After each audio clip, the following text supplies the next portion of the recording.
2, 3, 4, 5, 6, 7, 8, 9, 10. Microphone check. 1, 2, 3, 4, 5, 6, 7, 8, 9, 10.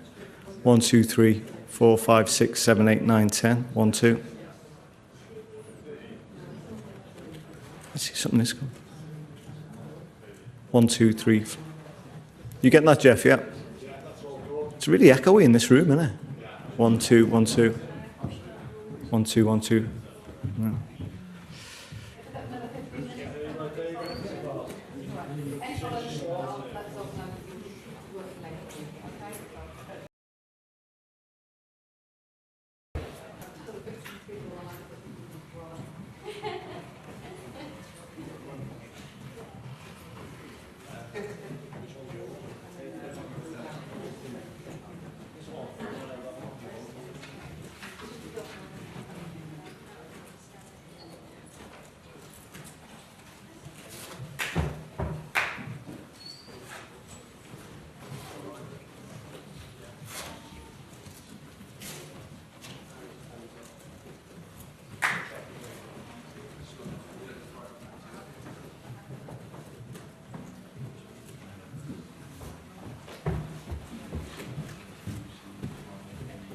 Anything coming through, Dave? 1, 2, 1, 2, 1, 2. 1, 2. 3, 4, 5, 6. 1, 2, 1, 2, 1, 2, 1, 2. 3, 4, 5, 1, 2, 1, 2. Can you hear anything at all, Dave? No, sorry, you got it now? Yeah, but it's super distorted. I don't know the mic on there.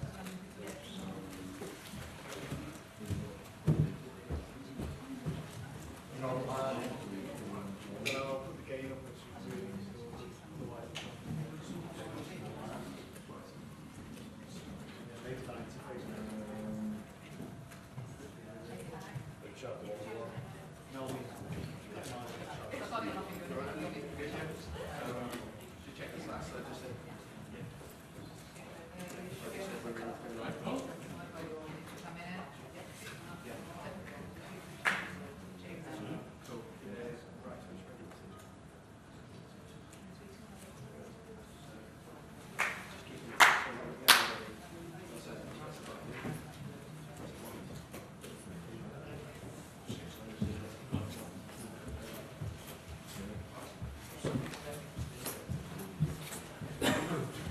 One, 2, 3, 4, 5, 6, 7, 8, 9, 10.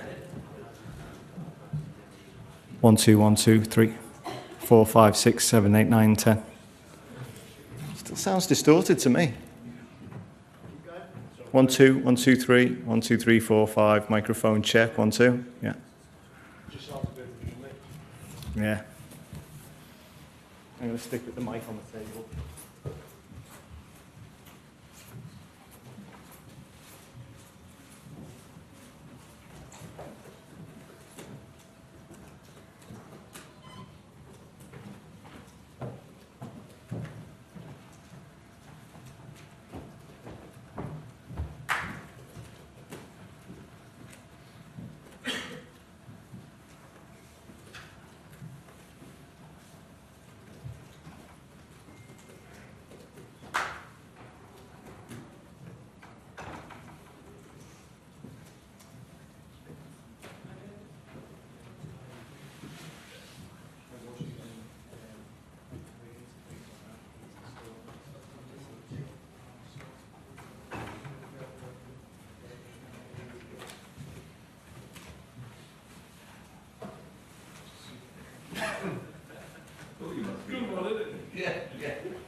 You're not going to clap him in or give him Yeah, I've got probably a bit of obvious. You're very calm. I can't think you do. I'm going to say, John would like to say a few words. Luke, no applause when you walk in. Oh, he says too, you're not going to You be. with that? Huh? You with that? No, he's shine on you. You can't.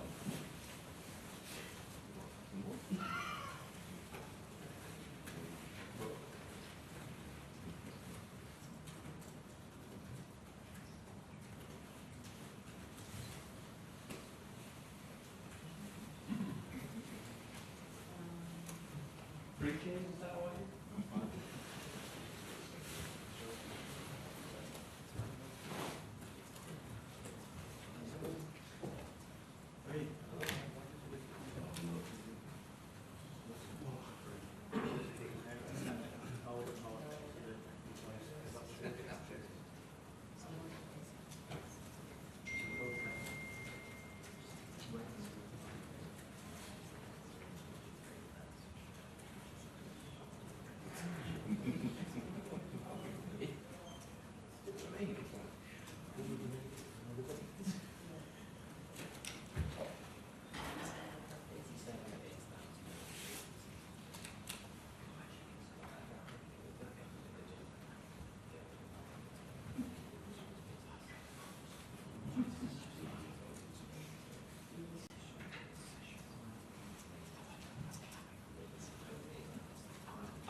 Any openers?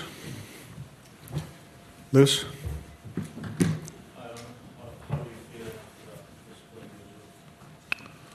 Disappointing result, disappointing performance.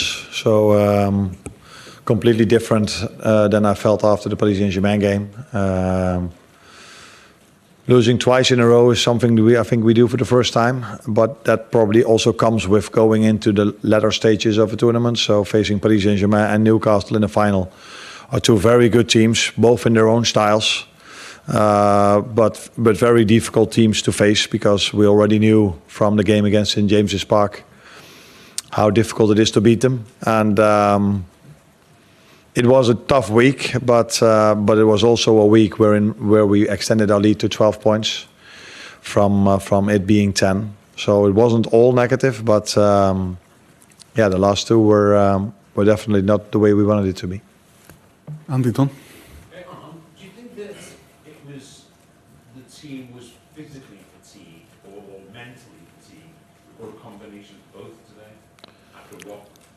After Tuesday? Yeah, mentally is always difficult to judge. Were we on Tuesday mentally or physically tired? No, but this game had nothing to do with running. This game had only to do with playing duels, and there was no intensity in terms of running in this game at all. So you cannot even judge it if we were tired, yes or no, physically. Because we could not press them. You can judge a team if they are tired and if they press, but there was nothing to press because they played over our press. If they had a goal kick and if they got a free kick, which they had quite a lot of in the first half, they every time brought it into our last line, which led to a lot of set pieces. So the game was slow, not intense, so it's difficult to judge for me if we were physically ready.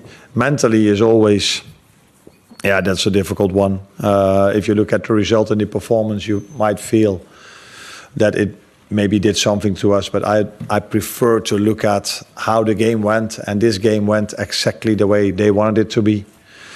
A fight with a lot of duels, and a lot of duels through the air.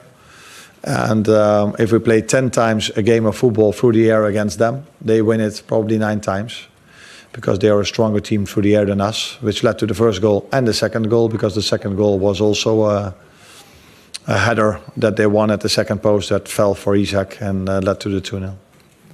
Ian Ladyman?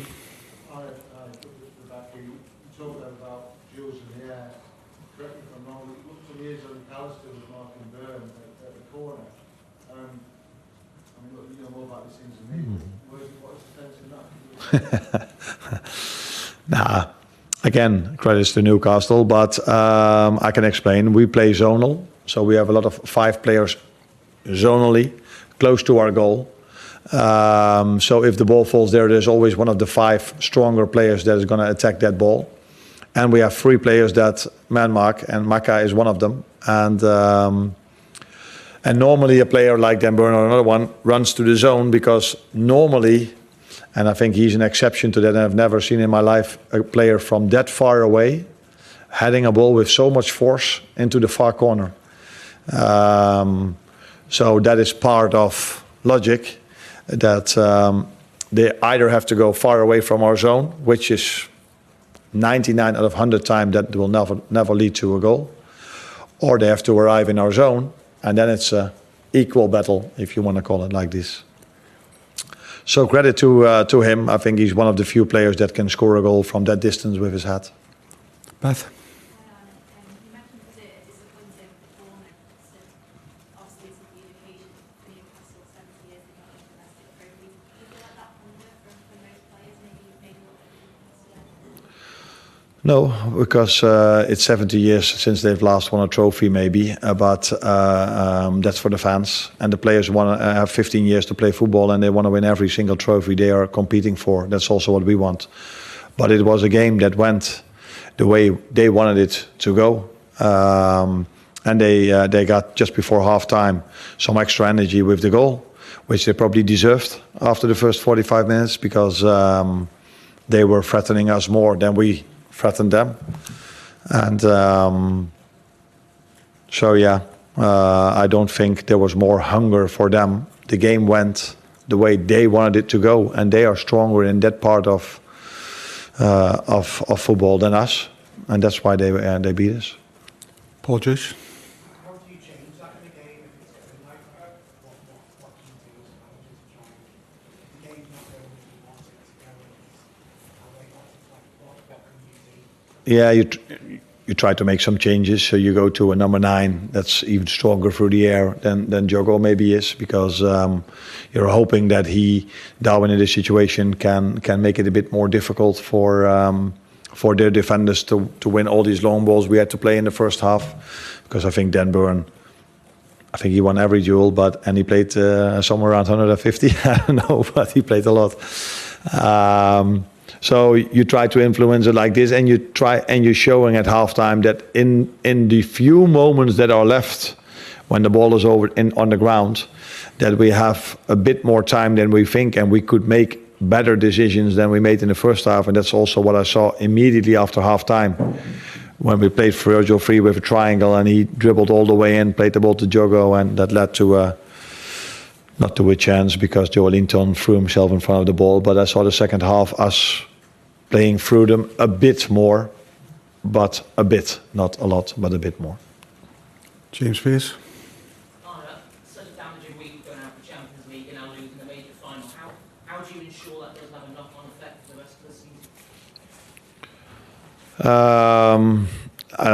Like I said from the start, it took us 7, 8, 9 months to lose twice in a row, and that happens against 2 teams that are, one of them is fighting for Champions League. Newcastle is a very good team. We knew this already at St. James's Park, and the other one is Paris Saint-Germain. Probably, if you can beat us in that style of play, you are probably the best team in Europe at the moment. They still have to show if they still can beat us in the upcoming 2 or 3 months. So, but I want to make clear one more time that the week started off really well by us beating Southampton. That's why we extended our lead to 12 points. With 9 games to go. And yeah, if you go far in tournaments, that the opposition in your face gets stronger and stronger, and that you can lose football. Even Liverpool can lose football games. That's what can happen. Did the manner of today worry you? The fact that you were outplayed? Yeah, we were outplayed in their style. Yeah, that's true. But that's that is what you can call outplayed. Yeah, they won more duels than us. Is that what you mean? Outwork? Is that an outworking, or are they just? Is that one of their biggest qualities, to play so much aerial duels and to win these physique duels? Outplayed for me is if you don't touch the ball and they play through you every single time you try to press them, and every time you're too late. That is for me outplayed. But I agree with you if you say that they deserved to win, because the game went in the way they wanted it to go. So yes, they deserved to win, but it wasn't like we were only running after them. We had to defend a lot of long balls, second balls, and that's their strength. Yeah. Last one. It's the international break coming up now. Is that a good time for the team to not have a few games and then suddenly go away for international? Considering the 2 bad results and then what it would have taken out of it, it's a good time to maybe have that break.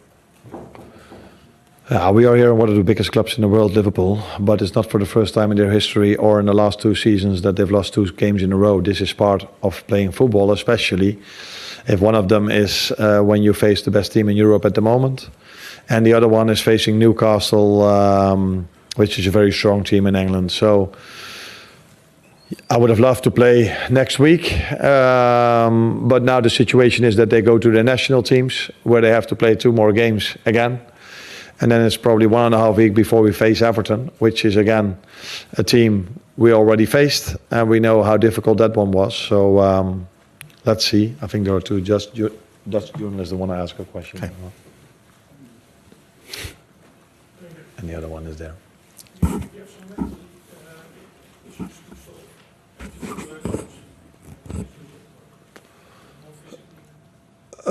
No, I don't think physically, because of what I just said. If you looked at how we played Tuesday, it was the best physical performance in my 8 or 9 or 10 months at Liverpool. I've never seen a team working so hard, trying to press the other team, so aggressive, running so much. Today, It wasn't about running. It was more about duels. Yeah, mentally it's always tough to lose a final. It's always tough if you wear the Liverpool shirt to go out of Europe. But again, last season I think, I'm not sure, quarterfinal or last 16 when they lost against Atalanta Bergamo 3-0. And yeah, it's part of football. If you face strong teams, that you can lose as well. But ideally, you go through the whole season only winning. But yeah, it can happen that you also, after 8 months of football, lose twice in a row if you face Paris Saint-Germain and Newcastle. Well done. Yeah. Thank you.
Well, he did say it was mad, but I didn't know, didn't see it.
So,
Cheers, guys.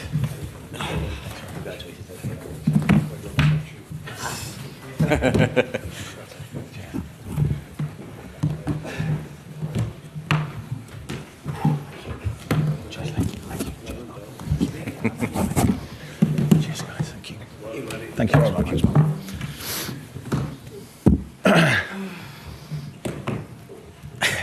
If you can smell a strange smell, that's me.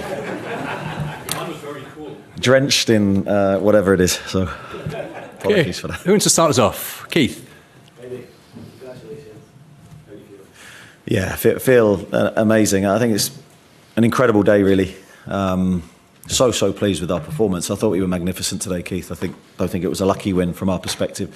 Fully deserved. I thought the players were magnificent. And you just walked into the room there and said it was a funny smell. Explain, did you get Yeah, drenched in alcohol, I think, by Joe Linton and the rest of the squad. But a great moment, and that's what it's all about. It's about embracing the success. You have so many difficult days in football, and this club's had its fair share over the years. So just trying to enjoy the moment and take it all in. Can you try and put into words how it felt when you got your hands on that trophy? I suppose the way you are watching your players lift it probably made you more. It did, yeah. I think you're pleased for other people, really. I think so pleased for the players. They've all had different journeys to get to this point, but we've come together as a squad. I love working with them every day. Honoured to be their leader. Yeah, and for the supporters, who came in there, thousands today, who supported us back home. Since I've been at the football club, the support we've had home and away has been incredible. So I'm just so pleased they have this trophy to end the long wait, and hopefully we can get some more in the future. The scenes, obviously, the scenes inside were amazing, but outside as well, I just popped my head out there, the grown men crying, like 50% of them crying walking past. It's amazing what you guys have achieved and the knock-on effect it's going to have for them. Well, it's amazing what football can do, and I think it's one of the rare sports that has that ability to give people days that they'll always remember. And with such a long wait for a trophy, this will be a day that I'm sure everyone will never forget. We will never forget it. I certainly won't. I think there's different ways to win trophies. Today we won it in the best way. We played in a brilliant opponent who've been the best team in the Premier League all season by a long way. And for me, we were the better team. Thanks, Keith. We'll get through as many as we can. We'll go to Nisha, then Damien. Actually, there's fewer other people fans wanted to see scored than Dan Burn today. How happy are you for him and what he's achieved this weekend today? Yeah, what a week. What a few days for him. But I thought his performance today, I thought he was colossal for us in the back. I thought him and Fabi played really well today. Aerially, they were excellent. Both teams were actually quite direct today, and we knew Liverpool had a direct threat. And then you talk about his goal. I mean, we've been working on those corners tirelessly for 2 weeks. We've had mixed success, I can be honest, in training.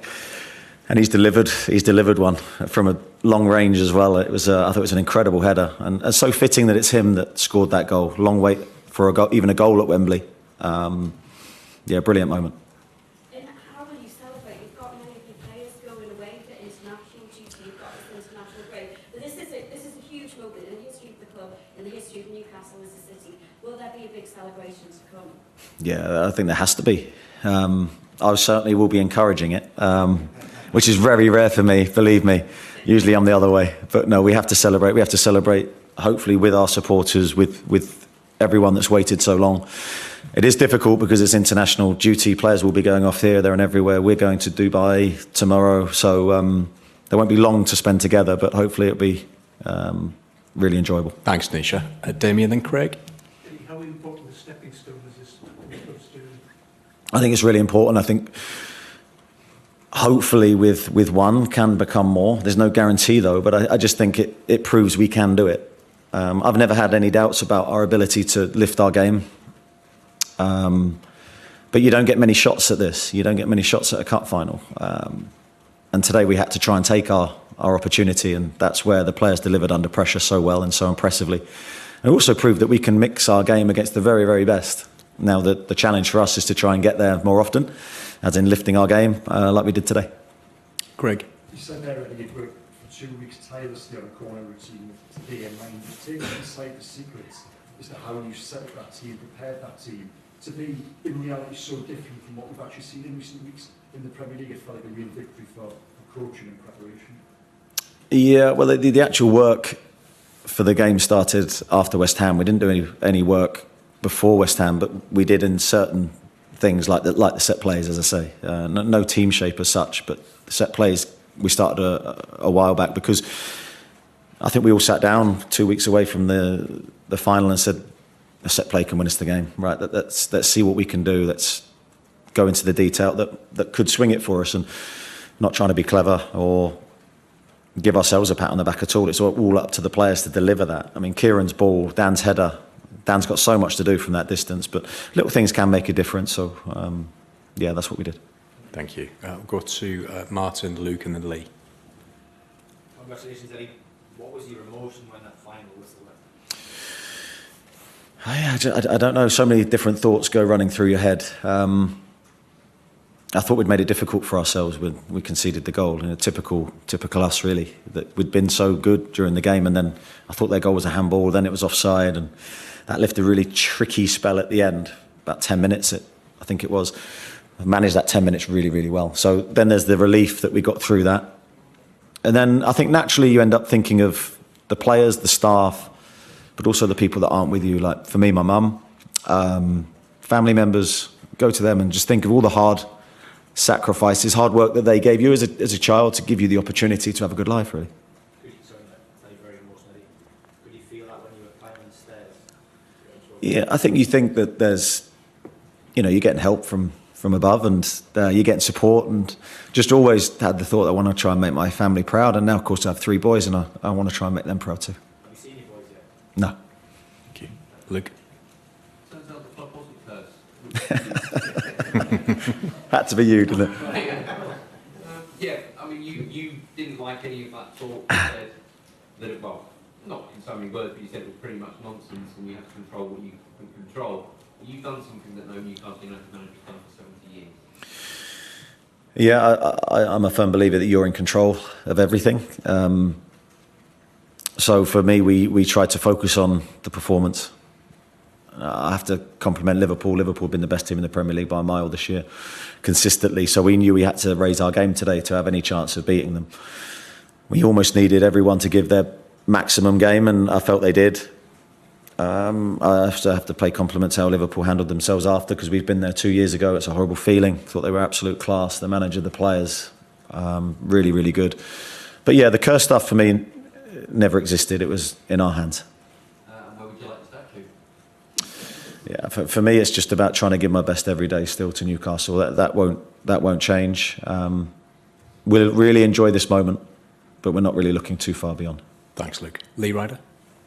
It's obviously a win for the team and your staff. It feels like a real win for the city and the people of the city who work hard, and that was reflected on the pitch today. Yeah, I agree, Lee. I think it was a victory for everyone. It wasn't a victory for me or the players as such. It was a victory for the club, the city, everyone that's given loyalty and support to the club and has seen some really disappointing days for the last number of decades. The pain of certain defeats. Today's a really sweet moment, and I encourage everyone to enjoy. And when you sit down tonight, when will it really hit you, or does it hit you already? And I think it's sinking in, and I think very, very proud. Just very proud to manage the club. Very proud to represent the players. Very proud to represent the staff as well. We've got some people who have worked at this football club for a long, long time, and it's great to see them so happy. Nico? No? Jordan and Dominic? How much this group of players deserve a trophy when you can sort of be in the same squad for 2 seasons now? I feel like we really deserve this. Yeah, I'd agree with that. I think we do. I think we've got some players that have given so much to the club. They've given so much for a long time, and I think what we've done really well is we've stayed united and together. It's very difficult, I think, when you're the same group going again and again and again, and we've got a really small pool of players, but they continue to give more and represent the club in the right way. So I'm really, really pleased. I could go through loads of individual stories and say how pleased I am for them. I won't have time to do that, but you know how much this means to everyone in the squad. It'll probably be lost the celebrations, but winning today is actually Europa Conference League spot next season in the playoffs. That must be a big added bonus as well. Yeah, well, I wasn't aware of that, so you've just told me something, so thank you. Dom. Newcastle fans will be talking about 16th of March for a long, long time. Do you and your players, less than a couple of hours after winning, feel like legends after that? Was it something in that respect? No, don't put ourselves in that bracket. I think we'll let other people decide that when we're probably long gone from the football club. But I think our job is to give our best every day. And that will never change. That won't change now, in this moment. And we have to represent the club in the right way, which I think these players have done really, really well. They're very professional. I encourage them not to be professional tonight and just not think about tomorrow too much and just be together and enjoy the moment, and then we'll start to think of the future after. Okay, we'll take 3 more. Sorry, Dom. Just single questions off the left-hand side to start.